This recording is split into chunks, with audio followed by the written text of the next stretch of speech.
Hi loves, thanks for joining me today. I am Tia and welcome to TT's Urban Pantry. Today I have a two-hitter in store for you. I have some mushrooms here that I'm about to can up, but then I also have some peppers and onions that I'm going to ferment. So if you'll stick with me, you'll see how I go through that process. First things first is the mushrooms. I have 9 pounds of sliced and diced baby portobello mushrooms. My process for that, I went to Costco and I think it was £1.5 pounds each container, so I got a bunch of those containers. They were really dirty, so I sliced them up and then I did a quick soak for about 5 minutes, and then I put them in my big pot full of water. I'm not sure if you can see, but that's how many mushrooms we have. I let them boil for 5 minutes and then they all cook down. So it's really not as much as that were in here as before. Same amount, I guess, it just all cooked down. And then in this pot, I have 12 cups of beef broth. I like to cook my mushrooms in the beef broth. It just adds flavor to whatever you are adding your mushrooms to. I just dump the whole jar in there, and it's a little bit better than water. I don't have any salt added to it. So this method is a hot pack method because the mushrooms are hot. For mushrooms, you do have to do the hot pack method, which is just to let them boil for 5 minutes before you move on to the canning process. You can can them in half-pint jars, which is what I have here. I have 14 half-pints. I really think I'm not going to have enough, but we'll see. Or you can can them in pint jars for 40 minutes in your pressure canner.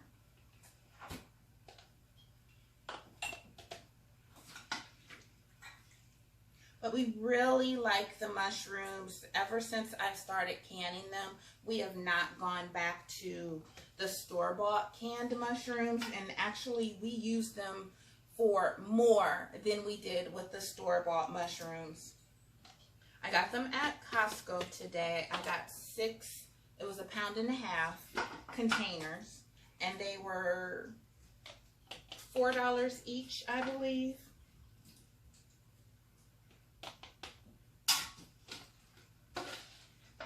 I actually just used the last of our mushrooms last week for some vegetable soup that I canned up. But we will throw one of these little jars into spaghetti. I made some smothered chicken. My husband loved that. He put probably 3 jars of the mushrooms into there. But they're really easy to make. These were really dirty. I'm surprised by how dirty they were. We are not. I have so many more mushrooms in here. We're going to run out of room. But I was surprised by how dirty they were. You don't have to soak them beforehand, and in the past, sometimes I do, sometimes I don't. But this time, because of the amount of dirt, I mean like dirt balls, because of the amount of dirt that was in the containers, I did soak them. I'm going to push these down and see if we gain any more space. We're going to fill to 1 inch headspace.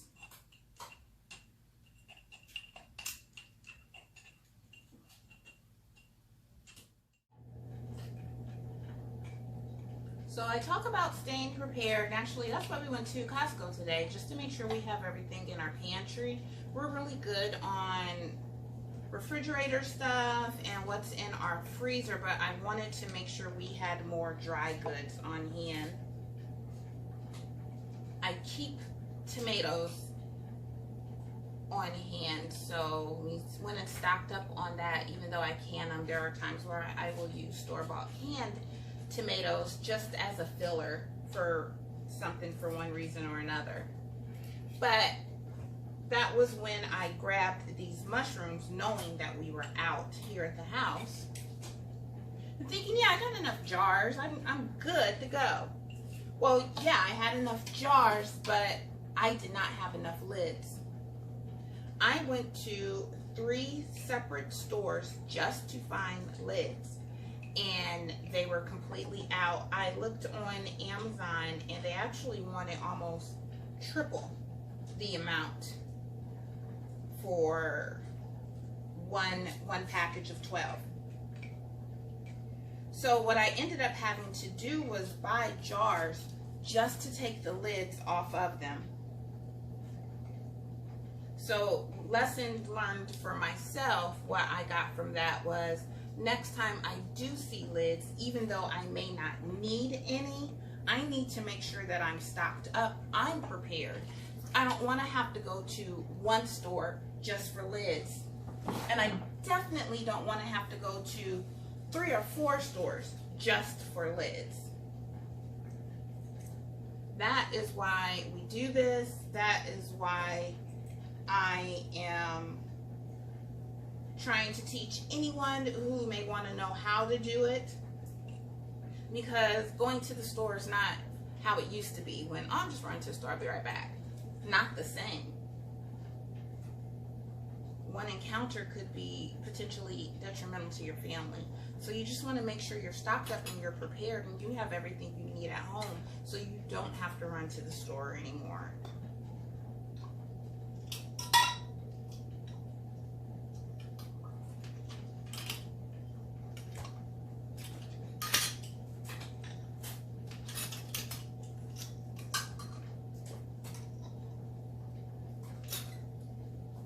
Snap all these bad boys on.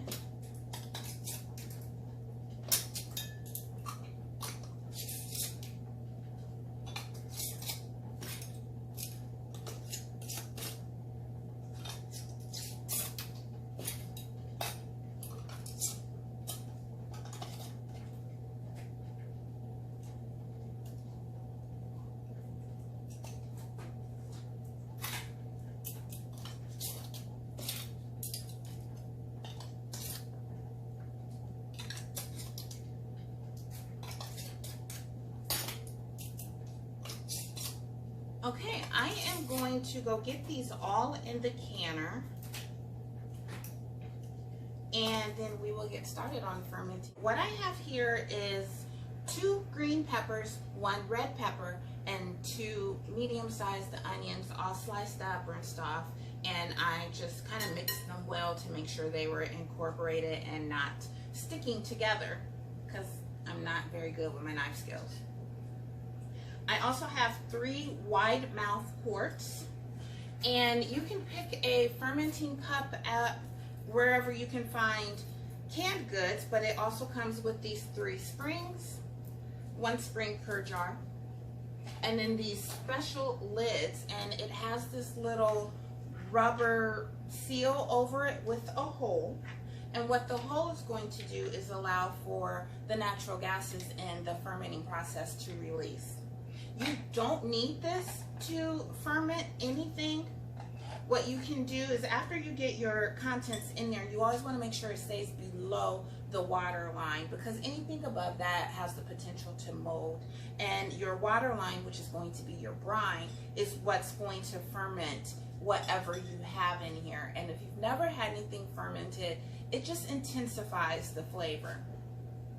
Mr. loves the peppers and onions. He's always talking about some peppers and onions. So this is a quick and easy process that I can give him peppers and onions whenever he wants it, because we don't want to run to the store just to grab 1 onion, 1 pepper. He can have it right here. So I just usually do a couple of jars at a time. He will easily use 1 jar, but when I see that we're only down to 2, okay, mental note, I need to go and get more. So what I'm going to start doing is filling up these jars, and I actually need 1 more. this is what I'm going to use for our quick brine.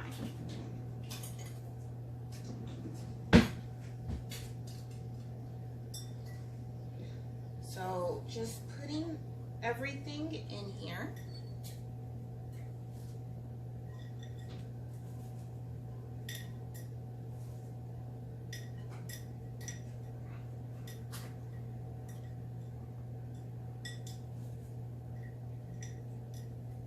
And I am going to push it down because it's going to get pushed down anyways with the spring.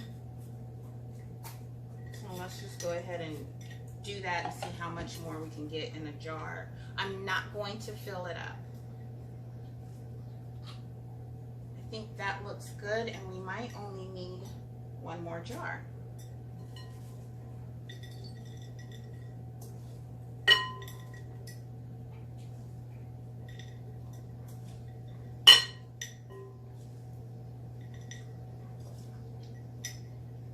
Push it down, see where we are.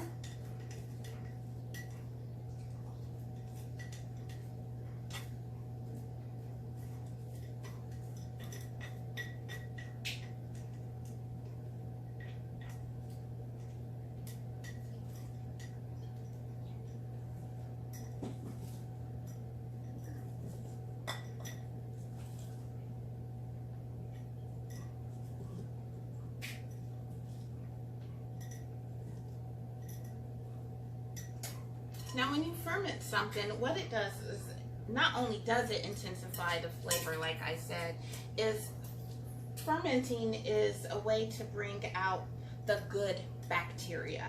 That brine is going to bring out the good bacteria, which is good for lactic acid. If you take probiotics, this is a natural probiotic. You do not have to go and buy it anymore. You can ferment peppers, onions, pickles. I've done jalapeno peppers. I also know that you can do carrots, cauliflower, broccoli, basically any vegetable, anything. The sauerkraut, which is cabbage, can be fermented, and that is a natural lactic acid, a natural probiotic for your stomach.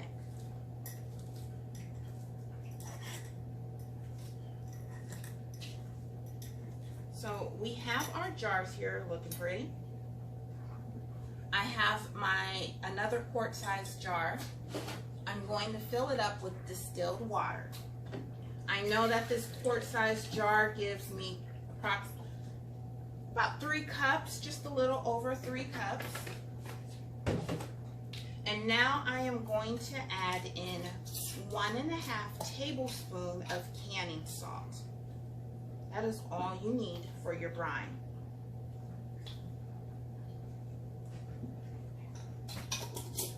You do want to use distilled water because any type of tap water or chlorinated water is going to kill the good bacteria that you are making.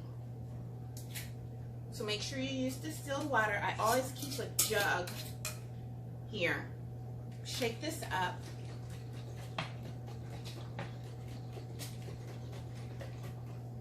So now we have our salt water mixture, and pour it in there.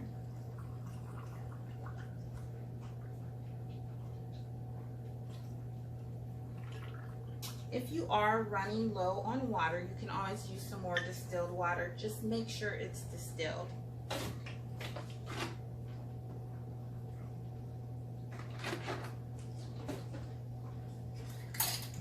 Now I'm going to take these weights and push everything down because we want them below the water line. At the same time, putting our top on it.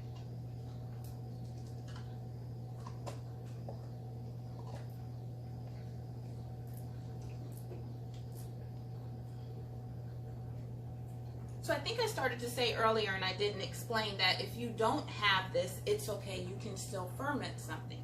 You do want a jar. You can even do it in this. And what I've seen is people taking like a plastic bag and filling that with water. And that's their weight. They put it on top of there, and you just put your lid on. Every couple of days, you will have to burp it, release the gas that's in there. That's why I love these, because I don't have to do anything with them. This rubber plug with the air hole in it allows the gas to release, but nothing can get in. But you can do it yourself by just using a plastic bag full of water and burping it every couple of days. Just don't forget. Another thing with fermenting is you do want to keep it in a dark, temperature regulated place. So I would not leave it on my counter. We have direct sunlight. If you don't have direct sunlight somewhere and it's pretty cool, between 65 and 72 degrees, you can leave it out. But what I'm going to do is put it in our upstairs pantry. These will be ready in about 3 to 4 days. So what I'm going to do is set myself a reminder in 3 days to check on these, because I will forget. And it is not pretty a couple of months later when you come back. At least I don't think it is. And I always end up pitching the product just because I don't know what it's going on inside that jar. But you can definitely sit these on your counter as long as it's not in direct sunlight and it's between 65 to 72 degrees. It can be warmer than that, but it's going to speed up the fermentation process. Or it can be cooler than that, but then that's going to slow down your fermentation process. So I'm gonna put these in our pantry where we can close the door, and it's pretty cool in there, so I know in about 3 to 5 days it will be ready. In 3 days, when I set my timer, my alarm, I will go and check it, and I'll have my husband taste it, because I'm not just going to taste a raw onion or pepper. And it's kind of, if the flavor level is where he wants it. If he's like, that's perfect, I will take everything out of here, drain that liquid, and put it in our refrigerator where it is good up to 3 months. It never lasts that long in my house. But if he wants to let it ferment a little longer, I will leave it in there up to 5 days. You can also put it in the refrigerator with the liquid in there, and just remember that because your fridge is cold, the fermentation process is going to be slower, but you can definitely do it that way. I encourage everyone to at least give it a try. It's not hard at all. I did some jalapeno peppers not too long ago, and they were hot. I've never been one to think that jalapeno peppers were hot, but because the flavor level intensified, they were hot to where I can only have 1 or 2. But they're great to keep on hand if you're making nachos or having a taco night or something like that, or even sprinkle a couple on top of your chili. And you don't have to go and buy store-bought anymore. And you know it's nothing in there but your brine, which is salt and water, and your natural vegetable. So thank you all for joining me. I will probably do a quick video once I take all the mushrooms out of the canner, just to see how they popped and how they look once they come out. But thanks again for joining me. If you enjoyed this content, please subscribe and share or comment if you have any suggestions or what you would like to see me do next. I appreciate you all. Have a wonderful and blessed day. After removing the rings from my jars, I always pick them up by the seal. It's another way you can tell if everything is sealed. So removed, and I was putting into this box down here, and the top came right off of this one. Spilled my mushrooms in the box. So that lets me know that that seal did not work. I am not going to reprocess that one. I am actually making some spaghetti sauce. So I will just dump that in there. It's good. It hasn't been 24 hours. If you have some that don't seal, you can reprocess if it's been 24 hours. If it's within 24 hours. But I am making spaghetti sauce today, and I don't want to pull out the pressure canner just for that one little jar or the ones that I put in the fridge last night. So it'll get utilized, no biggie. So I'm testing them. All the rings are coming off, except for this one. I'll need both hands.